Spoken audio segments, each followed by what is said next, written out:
great. Thank you very much. Thank you. Oh, nice. Thank you very much.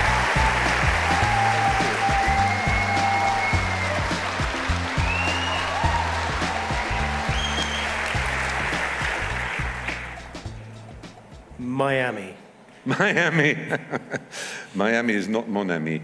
When I did a documentary in which I visited all the states of America, naturally, when people said, gosh, you've been, I drove in a London black cab from Maine all the way down the coast and round and up and up and down and up until I ended up in Washington State. Didn't take the taxi to Alaska and Hawaii, but went separately to Alaska and Hawaii.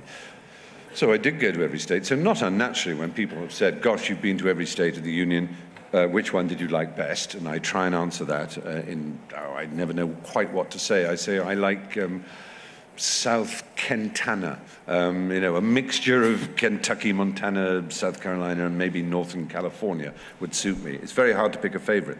But then they'd say, which one did you dislike most? And I always said Florida. It has its charms. Northern Florida, this is the peculiarity of America, Northern Florida is the South. Northern Florida is like Alabama or Georgia, which border it.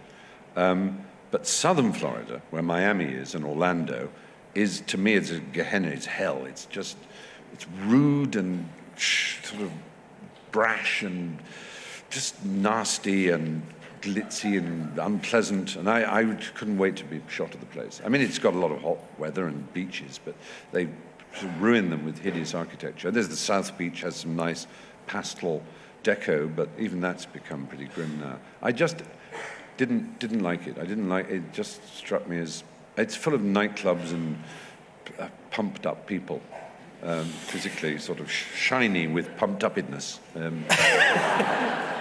lot of blusher. Okay. Yeah. Norwich City. On the Bold City. Yes, well, we've gone up. We were champions of League One. I come from Norfolk, and so if you're going to support a football team, you might, if you're in West Norfolk, support the Linnets from King's Lynn, who are in terrible trouble, I'm sorry to say. But it's more likely, of course, because you want to watch professional football of a reasonably high standard, you'd support the Canaries, who are Norwich City. And so, one's gone through their trials and tribulations and their sort of mediocre successes, and into the age of Delia, as we call it, and the extraordinary joy and satisfaction that has brought, both because of the commitment and sheer bloody money that she has given the club, but also publicity of a kind you could never hope to get. When one famous dark night of the soul, she decided to get up and yell at the entire Barclays stand and the cameras with her famous "Let's Be Having You," which is just one of the great moments in football history. I think it's phenomenal. Not everybody loves football. I love a lot of sport, and football I particularly like, but I'm not saying this just because I like Norwich. I think there's some real pleasure in supporting a team like Norwich rather than having the burden of Arsenal or Chelsea or Man U or Liverpool, because you so expect them to win. So even when they win, it's somehow not quite good enough. You just sort of, yeah, but it was only 2-0. Or, yeah, but, it was a double, but it wasn't a treble. It's just like every time and when they lose, it's like they've been punched. And all that money and all those players, with all those Ferraris and all these, wags and that whole world, it's just, whereas a local team, when Norwich win, it is, wow, they won. I can't believe it. You're so happy. And if they lose, you make a joke about it. It's kind of, oh, well, obviously, and you sort of don't mind. That's the point, is that the risk-reward ratio is so fabulous, as it were. There's nothing to be unhappy about supporting Norwich, because it's always a kind of course it's terrible if they go down and if they're in such terrible condition that they would lose their, there'd be a share crisis or something, but they're sort of reasonably prosperous for who they are, and there's just nothing but good to be got out of supporting them. But incidentally, do you know the 3 sides in Britain that are rude, that have swear words in? right? There's Arsenal, Gunthorpe. Scunthorpe, and Manchester United.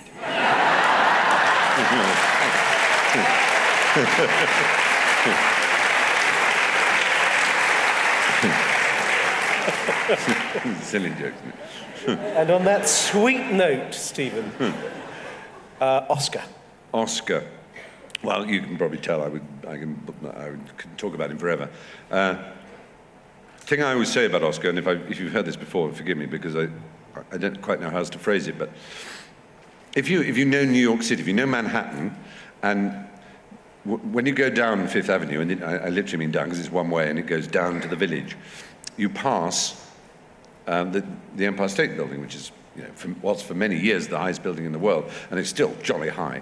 And of course, naturally, if you're a curious tourist, you will pass it and you will look up, but you won't really see it because it may be very tall, but there'll be a building nearer you that can be as short as anything, but it will blot it out by in the way that even a person can be taller than it if you're very close to that person. But if you get a good run of green lights, and you go all the way down, it seems to rise like a Saturn V rocket as all the closer buildings are dwarfed and they appear to be pygmies, and it comes up in its true size. And I think as 1900 gave way to the year 2000, 100 years after the death of Oscar Wilde, he did that. Every year that passed, he got bigger and bigger and bigger, and we saw what an extraordinarily great man he was. Not just, of course, a wit, and like Falstaff, a cause of wit in others. Not just, if you like, almost a messianic figure in that he was despised and rejected of men, but as Ellman says at the end of his biography, he stands before us now, so wise, so kind, and so right. It's extraordinary how right he is about everything. And throughout the 80s and 90s, as I began to get a bit well known, I'd be asked occasionally to do, a debate at a university or to give a talk at a college. And sometimes you get, you go back and there'd be a party in someone's rooms and you'd drink wine and coffee and all the rest of it. And I began to notice that whereas when I was a student, what people would have on their walls would be Che Guevara, obviously, John Lennon, Jimi Hendrix, Lenin, Marx. As the 80s gave way to the 90s, and since the death of Lennon and the rise of super commercialism in rock music, young people were no longer under the illusion that revolutionary politics or rock and roll would set the world free or make anybody happy. And you would start to see posters of Einstein and, above all, Oscar, because he symbolized the fact that it was the life of the mind and art and imagination that would set people free. And he, as a kind of Prince of Bohemia, to students in particular who are given for 3 years the keys to the kingdom of Bohemia and hope they will always keep them and never be seduced into a world of false morality and false closed convention and never close their minds but keep them open. Oscar stands as a symbol of that more than any other man, I think. He stands for something, not just a gay icon, not just an alien Irishman in England, not just a wit, not just an aesthete, not just a moral philosopher, a social and political commentator, a playwright, a poet, all the things he was, but somehow he, in his life and in the ruin of his life, in the terrible things that happened to him, the more you know about him, his kindness, his directness, his sweetness of nature, the more important he becomes, because there is no separation between his intellect and the way he treated people. And I think the day I got bored of Oscar would be the day that I became allergic to oxygen. It's just not thinkable. So I value him highly.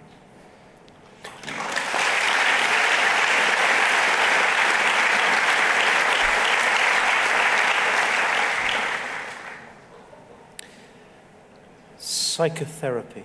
That's a good P, that's very good. Well, I think every day people are discovering new things about the brain. It is a cliche to say it's the undiscovered country within us. And we know so little about it. It would appear that the root of severe unhappinesses, such as cause suicide or behavior so terrible, so unhappy for the individual and those around the individual, as to warrant sectioning and severe treatment, that the causes of those are still far from being understood, but they appear to be some mixture of the wiring, the neurology, if you like, the endocrinology, the hormones, the well-known things like serotonin and dopamine and noradrenaline and the encephalins and endorphins, and the physical synaptic pathways and other such things, and the areas of the brain that are inhibited in growth by trauma, physical or mental. All these things come together in some way to alter.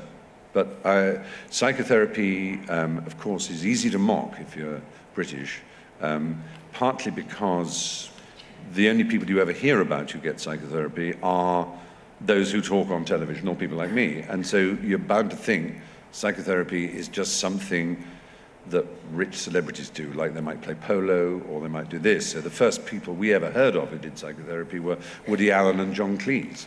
But in the meantime, it's been given to hundreds of thousands of people who don't actually appear on talk shows and talk about it. So I think what's unfair sometimes is people thinking that it's just it's a designer accessory of those in the public eye who can talk about how unhappy they are and how miserable they are. Actually, if you've ever been to, take someone like Homerton, a place I've visited in the East End of London, you realize that mental health is almost like drug dealing or anything else, is essentially a problem for the homeless, the dispossessed, the immigrant, the uneducated, the underclass, if you like. That is where real mental health, that's where the front line is. And so the idea that you can get up and walk it off is mistaken. Q.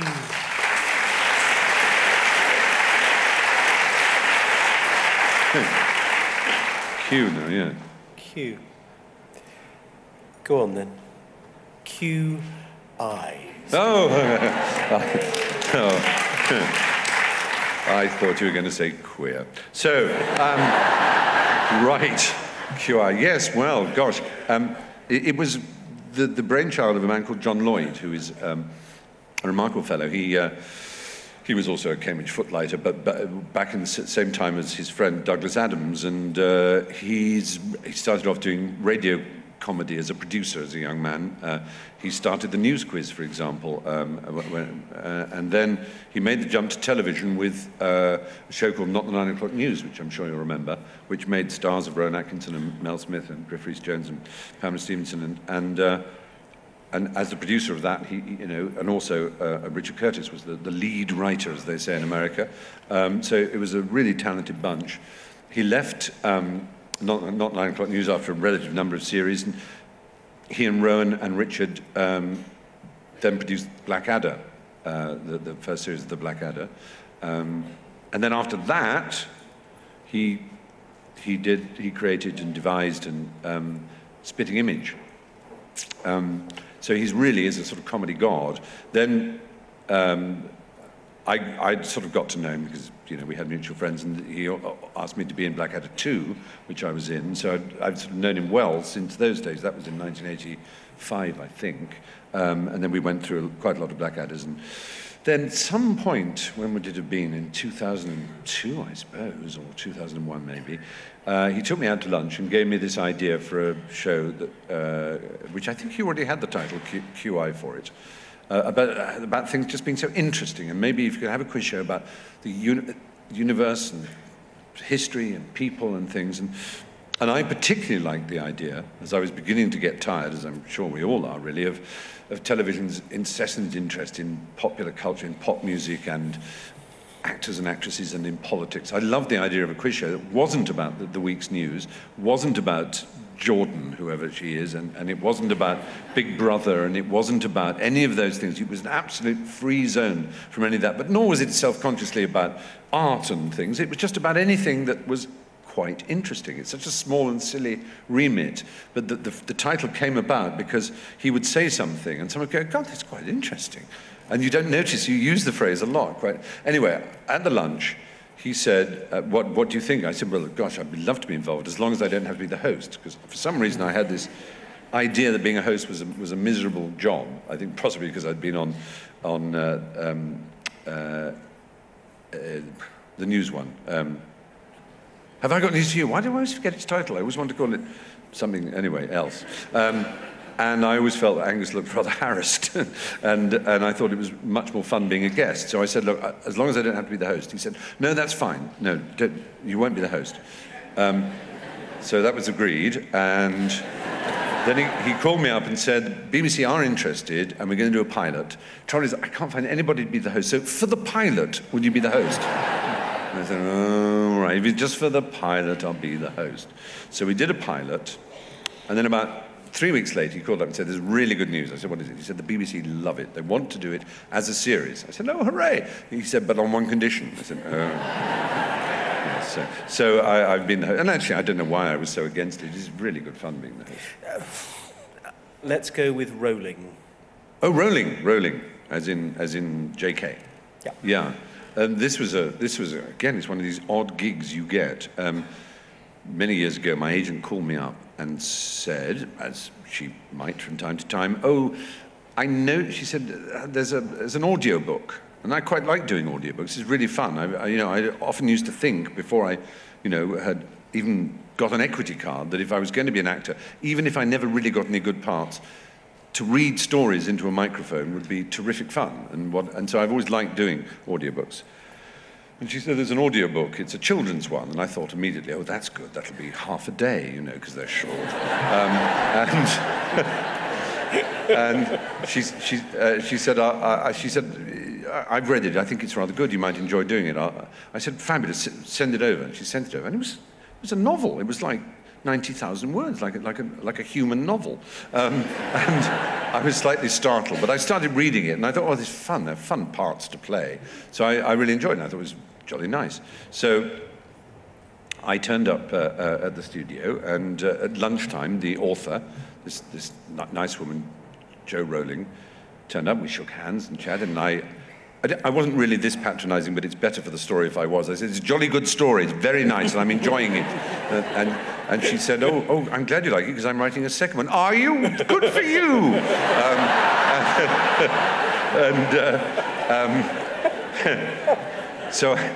And I said, oh, yeah, and it won a Smarty Award. I said, it's very, very good. I read the second one as well, and I remember going to a party at someone's house, and it was like the third day of reading a novel. Takes about, if you do it slowly and easily and without too much, hurrying and enjoying yourself and, giving yourself time to get it right, I would say 3 days, 10 to 5 with an hour for lunch and good tea break and a good coffee break. You can get it done, and in a way that is not too straining on your voice, and you can keep refreshing it and it being interesting. So it was the end of the third day, and I wasn't husky exactly, I was just a tiny bit like that. And someone said, what have you been doing? And I said, I've been reading this children's story. And it's the second one, actually. I said the first one was called Harry Potter and the Philosopher's Stone, and this one is called Harry Potter and the Chamber of Secrets. And one person at the party said, oh, yes, I've heard of these. I think they're quite popular. And I said, yeah. I said, I'm in the beginning to be. There was an article, someone said, in a paper about these new children's stories about this. Is he a wizard or something? I said, yeah. And like her parents read it to their children and then sit on the stairs reading the rest of it to themselves. And I said, yes, because they are quite Moorish, I said. They are fun. So it's slowly and then when I'd done the third one, I said, oh, the Harry Potter, oh, yes. But the really amazing thing was when I was doing the fourth one, Jo Rowling herself had done a tour of America, a signing tour. And she'd just taken off there. And by this time, these were the most famous children's stories of their time, and they were about to become, perhaps, she was the greatest literary phenomenon of our age. And she told me about, signing cues. We've talked about the photography, but there's also that people have presents for you, and they're very sweet. Anyway, she was in a shop in New York on the first one. It was a massive line of people. And there were, you know, like 700 boys with scars on their foreheads, you know, and little goggle spectacles. And there was even a woman with a gilt frame around her, a fat woman. You know, I mean, it's just, you get really bizarre things of that nature. But every now and again, someone in the queue would say, "Oh, Miss Rowling," as they would say her name wrong, usually. "Miss Rowling, I have this for you," and they would hand over a little envelope. And the person from Scholastic, her publishers in America, or from her agents, would grab the envelope and say, "Thank you," and snatch it away, and Joe would go, "Oh, thank you, yes," and sign. And this kept happening, and eventually, after hours and hours of signing, the last book was signed, and she was rubbing the callus on her finger, and she turned and she said, "By the way, you were very rude to those people who had things to give me. You just snatched them away like that." It was a bit odd, I thought. It was a bit offensive. And they said, "Oh, no, Joe.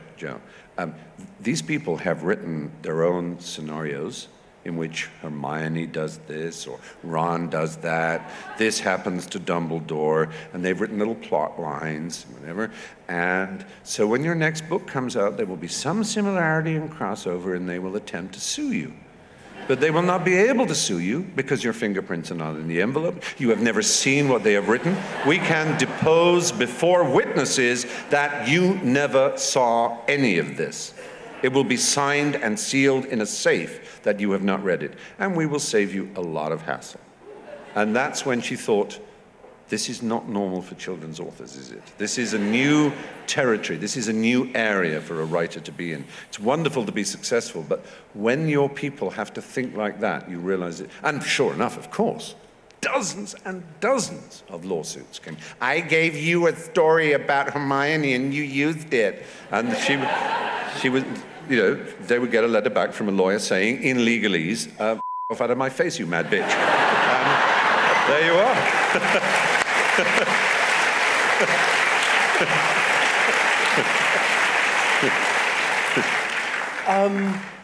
Can I ask the audience for an S? Ooh. Oh dear.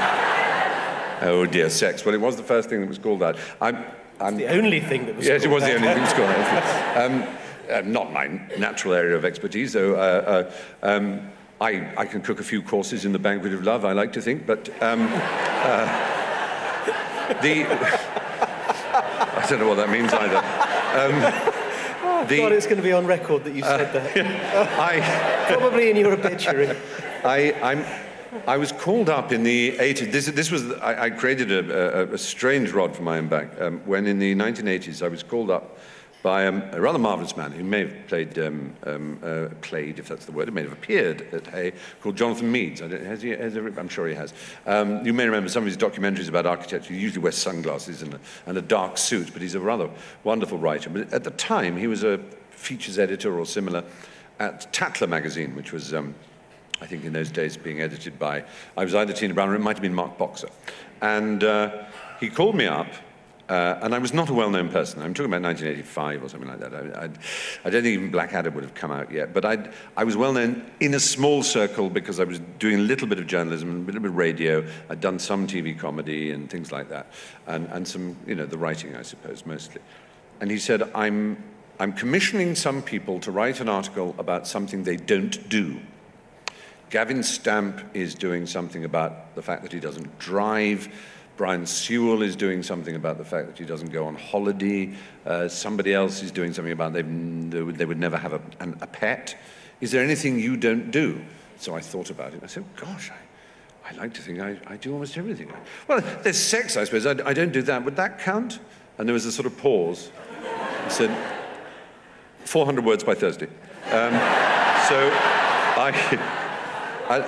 it so happened, it fell out that, I've talked a bit about love, which is obviously the important thing, but I'd had a partner at Cambridge, and he and I had stayed together, and in the first year after leaving, we shared a flat together in London, but he was much more interested in the sexual gay world of London in the early 80s, and I wasn't. I've always absolutely loathed gay bars and clubs and things, just because I can't bear being looked at in that sort of inspect you sort of way, that raking eye that goes up and down, and I just feel so inadequate, and all I want to do is have a conversation, and I certainly don't want to dance, and I don't want to grind away in some dark room. I just want to, I just want to say, so which is your favourite Evelyn Waugh novel? And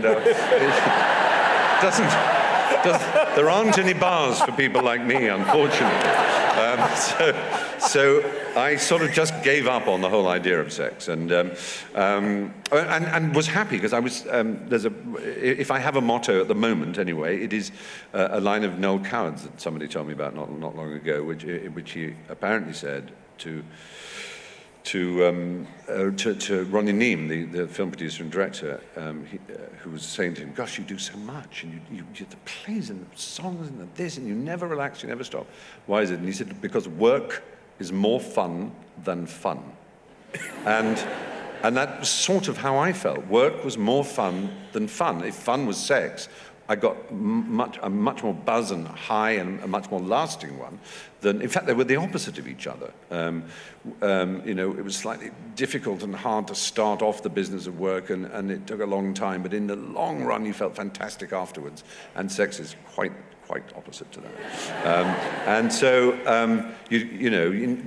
I just found myself not having physical congress of any kind, and that's what I was writing about. It had been about 3 years in the article, and I also said it is most peculiar that nature or the divine being, whichever you choose, should somehow insist that the objects of desire, the prize, in sex, the physical areas should be contiguous and adjacent to the areas in which the expulsion of the most noxious poison is also taken care of. It's as if nature is like some sort of Gestapo figure who's going. He's got his British prisoner of war, and there's his beautiful lunch, and he hurls it into a septic tank and says, "There, go and enjoy it now." And it's these strange, damp, tufted areas of the human body that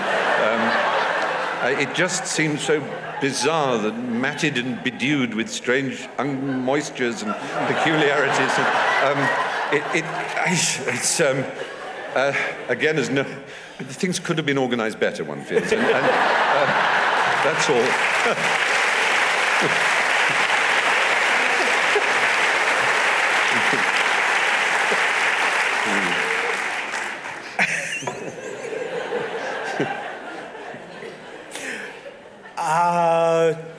Twitter, we need to do. Twitter. Yes, tweet. now we have a particular thing to say about this, don't we?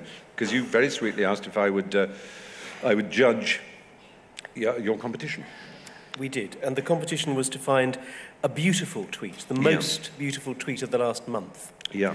And what are the criteria by which you judge beauty in this? Unbelievably difficult. For those not aware, a tweet is a statement given out into a social networking internet service or mobile phone service, but whose only rule really is that it must be 140 characters, that's to say letters that include numbers and spaces and punctuation marks. So you've got a very small canvas on which to create your work of beauty. One of the most obvious and first uses of Twitter for any aesthetic purpose was obviously haikus, because you could often fit a haiku into that. And I sort of felt, gosh, there are going to be some things that are lyrical and some things that will be well-shaped. But I wanted not to reward the sort of self-conscious tweeness that went into it, the poetical rather than the poetic. And the really poetic can be quite modern and also can be funny. I mean, wit can be beautiful because it expresses and distills an idea. And I'm particularly fond of the kind of wit that the Chestertonian type, where some abstract proposition that sounds so laudable is tested against reality. One of my favourite quotations of Chesterton is when he was writing about feminism, and he said, well, I'm sure we're all in favour of women being given the power and the respect that they deserve. He said, but I read an article the other day that began, "At the trumpet call of Ibsen and Shaw, modern woman rises to take her place in society." And I thought, well, that's very good news. Let's see if it's true. Modern woman. Well, there's Mrs. Carter, who comes in to clean my flat on Tuesdays and Thursdays. She lives in Tooting. She has 4 children herself. and she's alive now. She's a modern woman. And she looks after the houses and scrubs the floors in my apartment block and in many others, and she's a very busy woman. And if I say to myself, at the trumpet call of Ibsen and Shaw, Mrs. Carter rises to take her place in society, I realize the statement is not only nonsense, it's actually rather wicked nonsense. And to me, that's beautiful as well as witty. It is the idea that you can make grand abstract statements, but unless you test them against an absolute reality, which is sort of what comedy does, but also what good art does, they are valueless. And so this is just a way of saying I think this is what my winner does. It's not the greatest, I don't expect to fall off your seats laughing, nor is it euphonious. I mean, if you ask someone to be beautiful in 140 words, what are you asking for? Something Keatsian, some beautiful, sensuous and sensual line. I think that would be inappropriate to Twitter. So I think I gave a number 1 and number 2. Are they up visible? The runner-up, which is sort of sweet in its way, I think. How true. Isn't that nice? Fair enough. I think that's a good sentiment, well expressed, simple and clear. Yeah.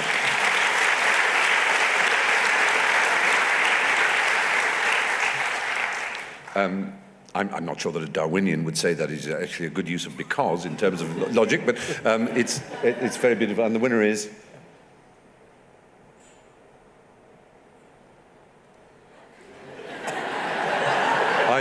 I like that. Didn't you like that? It's good, isn't it? So, well done, him. Yeah. I think it is a beautiful way of saying, don't use phrases like build another world. This is our world. We must make of it what we must make of it. If you start being utopian to the point of thinking that there's an answer out there rather than in here, then you're very wrong. That's all. I think it's quite a good... Yeah. Who would like to offer a U? Uppingham, my goodness. That's rather scary and very quick. Are you all hugging to yourself V's, W, X's, and Y's and Z's? Because that was jolly quick. Uppingham is a reference to the school that gave me a part of my so-called education back in the day. It was an old foundation. It was founded in the, way back when, in the Elizabethan era. But like many schools of its kind, it had a pioneering Victorian headmaster in the shape of one Edward Thring, who founded the Headmasters' Conference, which is still to this day the body which adjudges what is or is not a public school. If the headmaster is a member of the Headmasters' Conference, it's a public school, i.e. a private school, of course. Uppingham was, it is resolutely middle class, middle brow.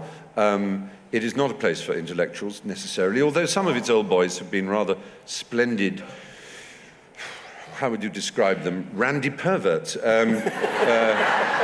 Ronald Furbank, Norman Douglas. I don't know if these names mean much to you. They were, in the day, rather celebrated. Norman Douglas's great book, South Wind, is still a masterpiece of that sort of style of decadent writing.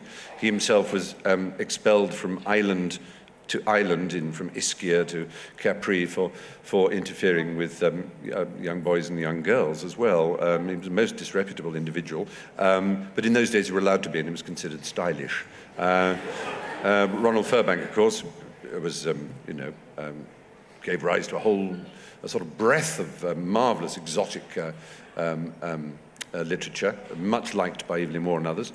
Flecker, James Elroy Flecker as well, who wrote Hassan, which is a rather fine work of sort of mystical Orientalism, as it would be called. Not that Edward Said would welcome the title. And who else? Oh, William H. Pratt. He was an Uppinghamian, better known as Boris Karloff. And the Campbells, Malcolm and Donald Campbell. But generally speaking, it produced what you might consider as amiable duffers. It was, sport and being good and probably walking slowly towards machine guns in any war that was going to come, with a smile on your face and a cheerful disregard for your own safety was really what it trained you for. But I was expelled from it, and I have nothing but the most fond memories of very nice people running it. But I think the fact is, whatever school I'd been to, whether it had been Winchester or a local comprehensive, I would have had exactly the same problems. I was just, it was the strange aura of insane adolescence that I carried around with me, and the troubled nature of my mind and spirit, I suppose, was not made by that school, but they did their best with me. That's all I can say. Vile Bodies. Oh, yes. Vile Bodies.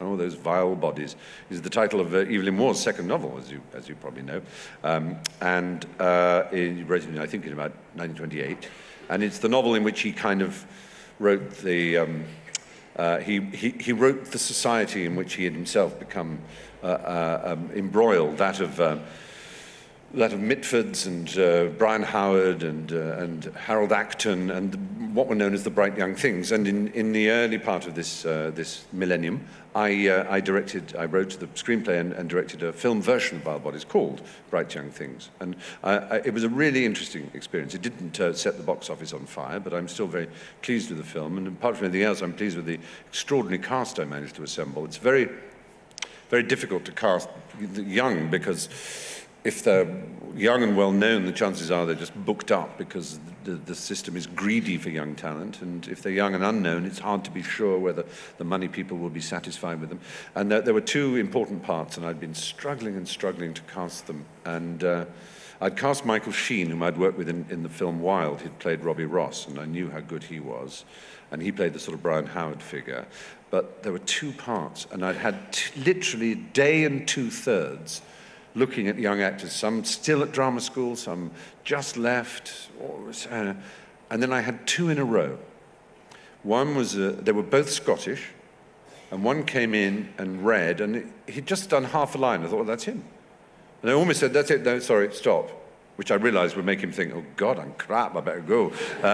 It's the weird thing, is the longer someone stays in an audition, the less you actually like them. You're just trying to give them a chance to maybe change your mind. But when someone is perfect, you just know it straight away. And you just think, fine, go away, it's fine, it's all right, because you're going to just be in touch with their agents and say you've got the part, which you're not allowed to do when you're there, of course. Anyway, this first Scot, he was so brilliant. He left, and I turned to the casting director who had, compiled all these people for me. I said, he's got to be, what's his name again? David Tennant. Right, David Tennant. So, brilliant, brilliant. And then this other one comes in, even younger, even more Scottish, if that makes any sense. And even more brilliant, almost. I'm thinking, okay, this is... either I am just hallucinating because I've been here for 2 days and I'm so desperate, or this guy is brilliant. So, again, I just want to say, shut up, you've got the part. But I let him speak. I said, thanks, great, press. And what was his name? James, McAvoy, right? So I remember James McAvoy. And that's the kind of fortune you have. And to have had all the other, to have Peter O'Toole and Stephen Campbell Moore and Emily Mortimer and Fenella Woolgar. I mean, it was just an extraordinary cast. And I was really, really lucky to have that. I took them all. It's a thing about the English, this could cover you, as in you and non-you. Remember the famous noblesse oblige that Nancy Mitford compiled, in which the you and non-you was posited. In other words, that these days, class is not indicated by money, but simply by vocabulary, not even by accent. And that's where you and non-you arose in the 50s. But I was interested in accent too. We all know that, as it were, it's you to say napkin and non-you to say serviette and all that sort of thing. But I was interested in accent, and I had this knowledge, but I didn't know how to impart it to the actors without sounding like a snob myself, that the accent they were mostly doing, which was a sort of Celia Johnson accent, was middle class. You know that, oh, Freddie, oh gosh, you know that. It sounds upper class to us now, but that accent, that brief encounter accent, is absolutely middle class. And the aristocrats didn't sound like that. And I'd heard them, and I thought, well, I'll go to the source. By this time, Diana Mitford, to whom Vile Bodies incidentally was dedicated under the name of Mrs. Brian Guinness, but she then married Oswald Mosley, and so she was now Diana Mosley. But she had just died, but the younger sister, the Duchess of Devonshire, the famous Debo, was still alive. So I, knowing her slightly, called her up and said, could I bring round a fleet of actors and ask you to tell them how society people spoke in as they'd say in America, back in the day? She said, oh, I'd be delighted, she said. So I took them all round. She felt great, particularly for James. She felt, isn't he lovely? she said, well, I've been thinking about it. You have to forget, it's all nonsense now. She said, my grandson says toilet. And I said, what, the future Duke of Devonshire says toilet? Oh, no, it's nothing sacred. But she said, I think I can best describe how we spoke by saying that the middle classes, if they had to give a sort of an ejection of surprise, would go, oh. Whereas we would give it at least 2 syllables. Oh. So that was her tip.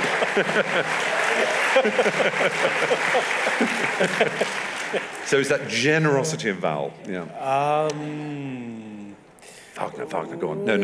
Wagner. Oh. I was the Wales War, Woodhouse. You're right, Wagner. Yes, I do have a lot of W's in my life with Woodhouse and War and Wilde.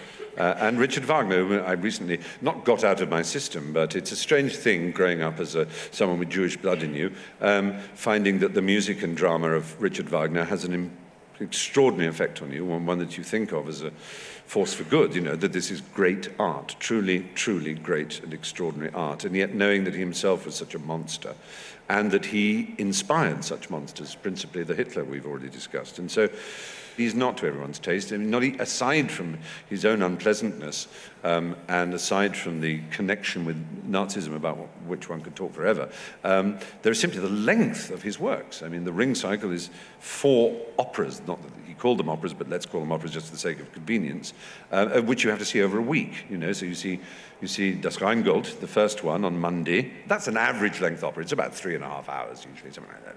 Then on Tuesday you see Die Walküre, which is it's 4.5 hours. Then you get Wednesday off. Well, it's not you that are getting Wednesday off, it's the singers are getting Wednesday off. Then Thursday you get Siegfried, the third one. And now you're going into the theatre about 3 o'clock in the afternoon in order to come out at a reasonable time, like 10:30. So then you get Friday off, and then you get the biggie, then you get Götterdämmerung. And that's huge. I mean, it's in 3 acts, like all of them. The first act is longer than the whole of Tosca. I mean, this is what you're talking about. Meistersinger is longer than Götterdämmerung. So these are massive works, and it is easy to see why all the jokes go, it's got marvelous moments, but terrible half hours, and, all that sort of thing. But once it enters your soul, it's very hard for it not to be there. And even if one was to say one despised it, it's the enormousness and the enormity, if you like, of his legacy. One of the nicest things that ever happened to me as far as Wagner is concerned is years and years ago, I wrote for the Listener magazine, a regular column. The Listener is long defunct, of course, and I happened to write a review of a book by Brian McGee called Aspects of Wagner, which is still one of the best books written on Wagner. A very, very short book, oddly enough. And a week and a half later, I got a letter. It said, All Souls College, Oxford. Dear Mr. Fry, I read with interest your views on Wagner, your views as a Jew on Wagner, your views as a non-religious Jew on Wagner, your views as a Wagnerite on Wagner, your views as a Wagnerite on Jews. And he wrote like very funny, elegant letter. Perhaps a lunch would not disgust you. I have a club in London called the Garrick. Maybe we could meet there. Yours, etc., Isaiah Berlin. God. So I thought I'd do anything. I'd walk 10 miles over broken glass with no shoes to meet Berlin. So, of course, I said yes. And we met. And he loved Wagner too, but also, of course, had the gravest doubts about it. But he said, he had a very guttural voice, which I won't try and repeat, but it always sounded as if he was about to choke. But he said, if a genius, he said, there are ways people define genius, and it's not really a very useful word, but there ought to be a word, and it may as well be genius, that describes someone who, whatever their field may be, when they leave it, it is different. Nothing is the same because they lived in that field. They changed the way things were done. And in those terms, Wagner was the greatest genius in art there ever was. There is something so extraordinary about the emotions unleashed in his music. Once you enter it, I understand how you see dragons and goddesses. It's like bloody Tolkien. I don't want that. Well, I can fully understand that. I happen not to be a fan of Tolkien particularly. And it's certainly nothing to do with dragons and goddesses that makes me love it. It's so hugely emotional, and it's about love and redemption, and it's so beautiful and astounding and explosive. Anyway, I can tell, quite rightly, you are shatteringly bored by me talking about Wagner, but there you are. There may be a few Wagnerites in the audience. Can I... No, a few, thank you. Can I just... Sorry, can I skip X for a second and replace it with picking up something that you just said about the letter from Isaiah Berlin? Why is it that an Irishman can make Irish jokes, a Jew can write about the Holocaust?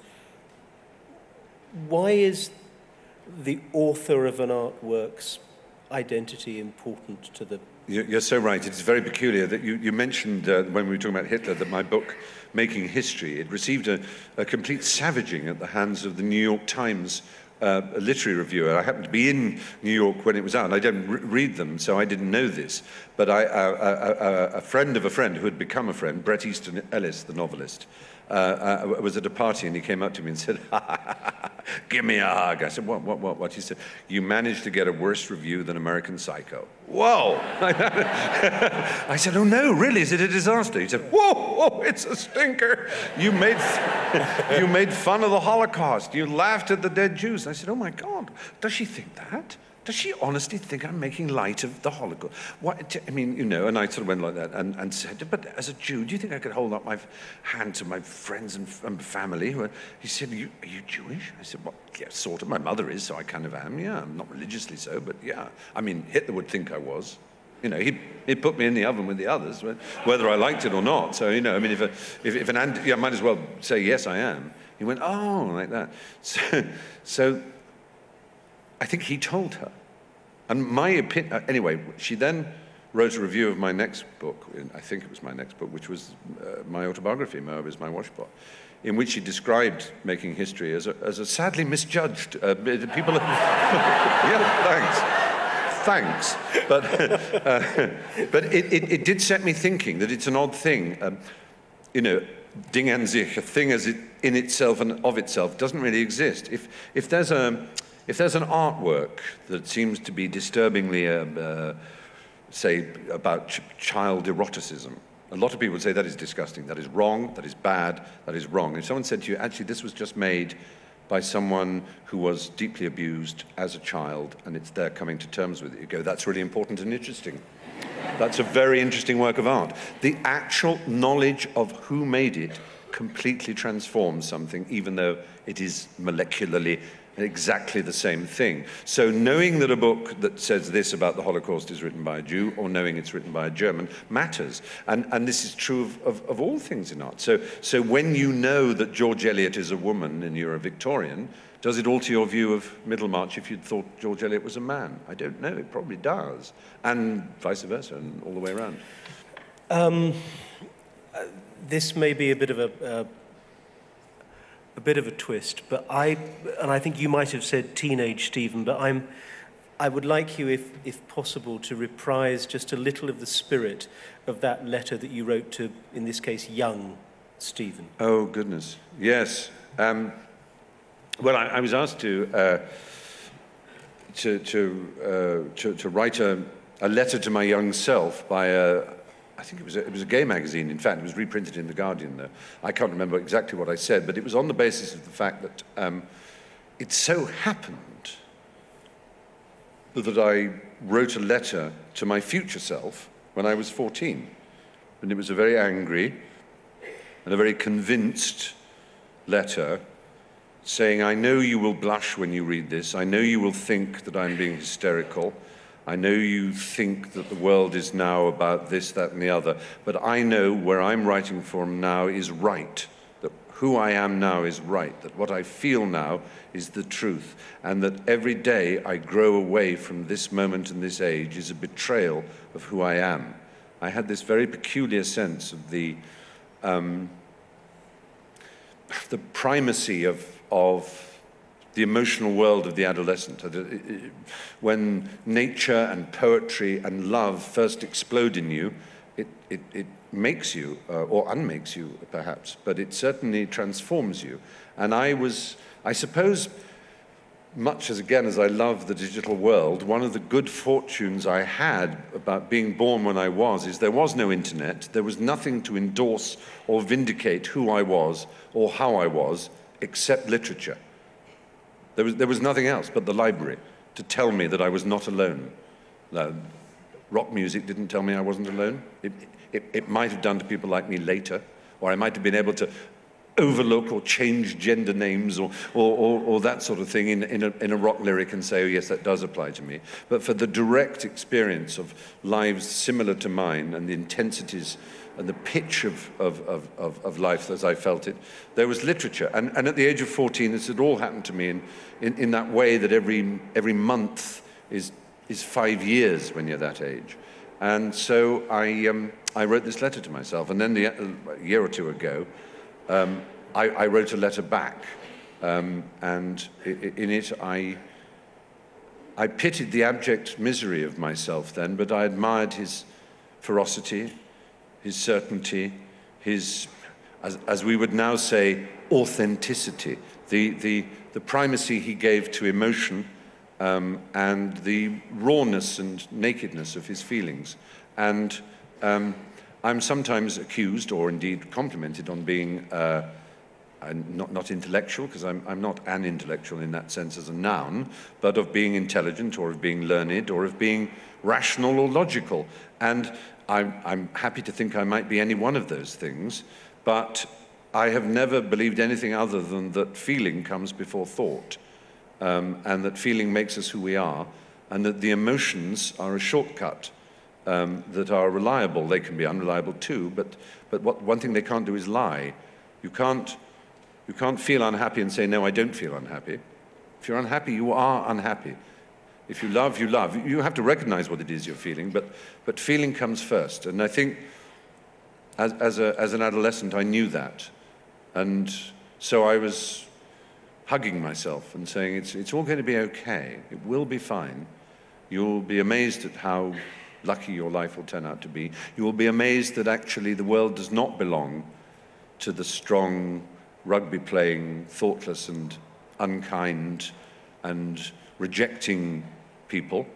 The world belongs to you if you want it to. It belongs to writers and artists. It belongs to kindly people, to cheerful people, to people who want to help. And actually, there isn't so much to despair about. There is room in the world for you, so long as you allow yourself to believe it and don't sink into an attitude of self-pity and pessimism. That's sort of what I wrote.